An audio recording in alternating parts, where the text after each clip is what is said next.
शिवसेनेच्या परंपरेप्रमाणे यंदा शिवसेना उद्धव बाळासाहेब ठाकरे पक्षाचा दसरा मेळावा जो आहे तो शिवाजी पार्कामध्ये पार पडतो आणि सध्या आपण पाहतोय की अगदी काही तासांचा अवधी जो आहे तो दसरा मेळाव्यासाठी शिल्लक आहे। उद्धव ठाकरे आपण पाहतोय की ज्या मार्गावरून जाणार आहेत त्या ठिकाणी पोलिसांचा बंदोबस्त जो आहे तो या ठिकाणी तैनात करण्यात आलेला आहे। सुरुवातीला ज्यावेळेस उद्धव ठाकरे सभेच्या ठिकाणी येतील, सुरुवातीला आधी बाळासाहेब ठाकरे यांच्या स्मृतीस्थळावरती जातील आणि त्यानंतर स्मृतीस्थळावरती अभिवादन करून पुढे त्यांचं व्यासपीठावरती आगमन होईल। उद्धव ठाकरे यांच्या भाषणाकडे आज संपूर्ण महाराष्ट्राचं लक्ष लागलेलं आहे। ते म्हणजे आज ठाकरे बंधूंच्या युतीची घोषणा जी आहे उद्धव ठाकरे यांच्याकडून केली जाते का हे पाहणं महत्त्वाचं असणार आहे। मात्र सध्या आपण पाहतो की मार्गावरती पोलिसांचा मोठा बंदोबस्त जो आहे तो तैनात करण्यात आलेला आहे।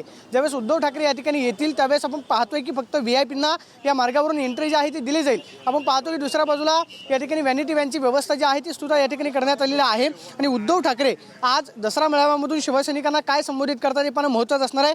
नुकताच गेल्या आठवड्यामध्ये मराठवाडा असेल त्याचबरोबर मराठवाड्यातल्या अनेक जिल्ह्यांमध्ये उद्धव ठाकरेंचा ओला दुष्काळ पाणी दौरा जो आहे तो सुद्धा पार पडलेला होता। त्यामुळे ओला दुष्काळ जाहीर करा ही मागणी सुद्धा उद्धव ठाकरेंनी पत्रकार परिषदेमधून केलेली आहे। मात्र आजच्या दसरा मेळाव्यामधून जाहीर व्यासपीठावरून उद्धव ठाकरे काय बोलतात याकडे सगळ्यांचं लक्ष लागलेलं आहे। आणि सध्या आपण पाहतो की उद्धव ठाकरे यांच्या आगमनाच्या मार्गावरती मुंबई पोलिसांचा कडेकोट असा बंदोबस्त आणि सुरक्षा व्यवस्था जी आहे ती आपल्याला पाहायला मिळते।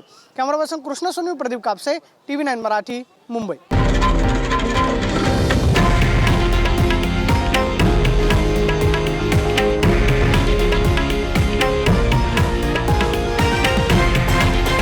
हे आहे देशातील नंबर 1 न्यूज नेटवर्क आणि आपण पाहत आहात TV9 मराठी, एकमेव।